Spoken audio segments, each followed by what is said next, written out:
नमस्ते। अब हम यूनिट 3 के वर्किंग विद द लैंग्वेज के क्वेश्चन आंसर करेंगे।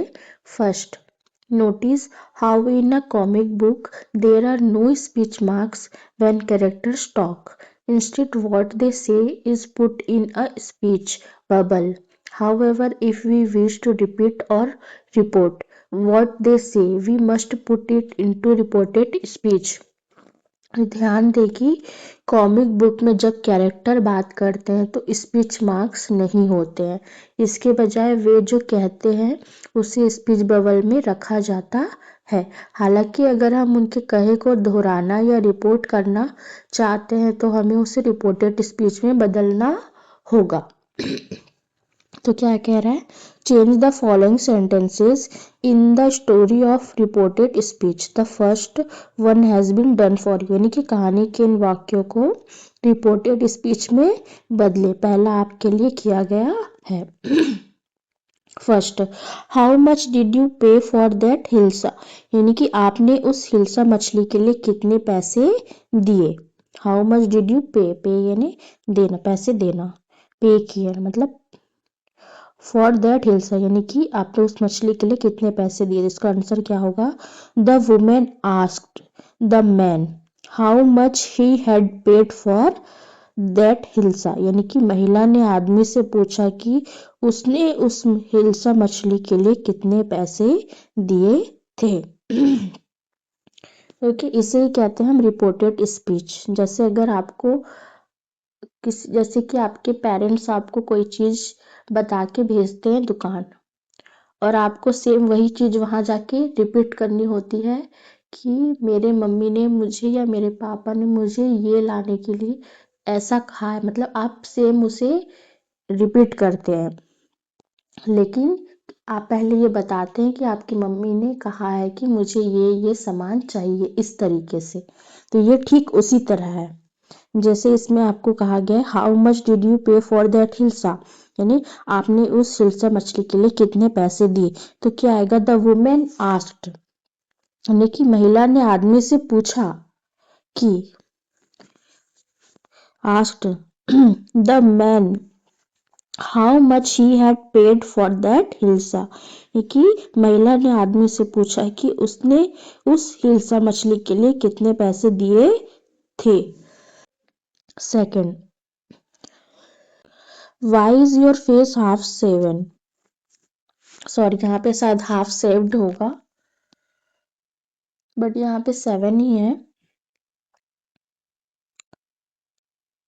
अच्छा ये सॉरी ये सही है। तुम्हारा चेहरा आधा क्यों मुंडा हुआ है। तो answer, गोपाल्स wife asked him why his face was half seven, यानी कि गोपाल की पत्नी ने उससे पूछा कि उसका चेहरा आधा मुंडा हुआ क्यों है।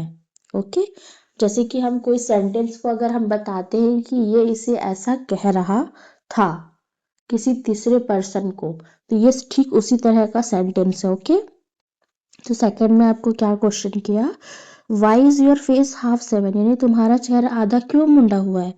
तो अगर हम किसी तीसरे को बताएंगे तो कैसा होगा, गोपाल्स वाइफ आस्क्ड हिम, यानी कि गोपाल की पत्नी ने उससे पूछा कि उसका चेहरा आधा मुंडा हुआ क्यों है। तो क्या आएगा, Gopal's wife asked him why his face was half seven. Okay, third, I accept the challenge your majesty, यानी कि मैं चुनौती स्वीकार करता हूँ महाराज।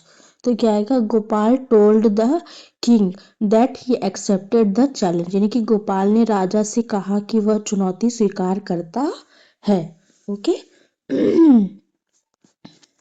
ये इस तरीके से है जब हम किसी दो लोगों की बात कोई तीसरा अगले को बता रहा हो कि ये वैसा कह रहा था।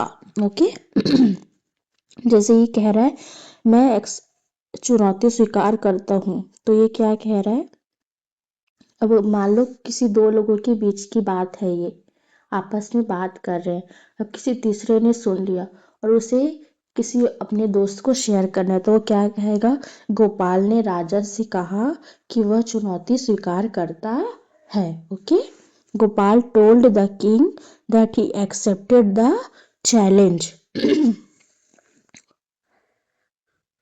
Fourth, I want to see the king, मैं राजा से मिलना चाहता हूँ। Gopal told the guards that he wanted to see the king, यानी गोपाल ने पहरेदारों से कहा कि वह राजा से मिलना चाहता है। क्या कह रहा है? Gopal told the guard that, देखो यहाँ दैट मतलब की होता है, ओके। गोपाल ने पहरेदारों से कहा कि, Gopal told the guards that he wanted to see the king, कि वह राजा से मिलना चाहता है। 5, bring the man to me at once, यानी कि उस आदमी को तुरंत मेरे पास लाओ। तो क्या होगा? The king order the guards to bring the man to him at once, यानी कि राजा ने पहरेदार को आदेश दिया कि उस आदमी को तुरंत उसके पास लाया जाए, okay. The king order the guards to bring the man to him at once, यानी कि राजा ने पहरेदार को आदेश दिया कि उस आदमी को तुरंत उसके पास लाया जाए। सेकेंड क्वेश्चन क्या है? Find out the meaning of following words by looking your own them up in the dictionary, then use them in sentences of your own, मतलब नीचे दिए गए शब्दों का मतलब खुद से डिक्शनरी में देखकर पता करें, फिर उनका इस्तेमाल अपने वाक्यों में करें। पहला क्या है? चैलेंज। चैलेंज ने क्या होता है? चुनौती। इसका मीनिंग क्या होता है? A call to take part in a contest, यानी कि किसी प्रतियोगिता में भाग लेने के लिए बुलावा।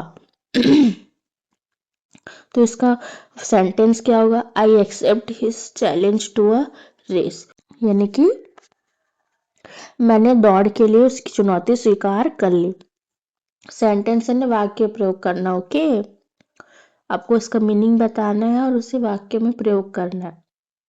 Second, courtier. कॉर्टियर यानी होता है दरबारी, यानी इसका इंग्लिश में मीनिंग क्या होगा? A person who attends a royal court, यानी कि एक व्यक्ति जो शाही दरबार में जाता है।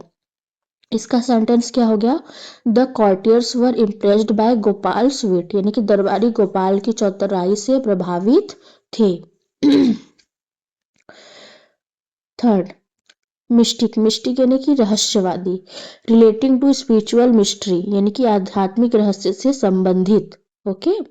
इसका sentence, people thought the strangely dressed man was a mistake, यानी कि लोगों को लगा कि अजीब कपड़े पहने आदमी एक रहस्यवादी है।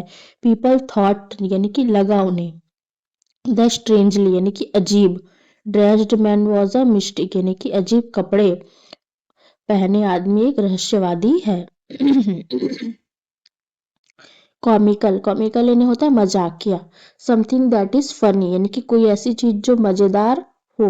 Sentence, Gopal looked very comical in his rags, यानी कि गोपाल अपने फटे पुराने कपड़ों में बहुत मजेदार लग रहा था। स्मीयरिंग यानी कि मलना या लेपना, spreading a substance over a surface, यानी कि किसी सतह पर कोई पदार्थ फैलाना। Sentence, he was smearing ash on his face, यानी वह अपने चेहरे पर राख मल रहा था, ओके।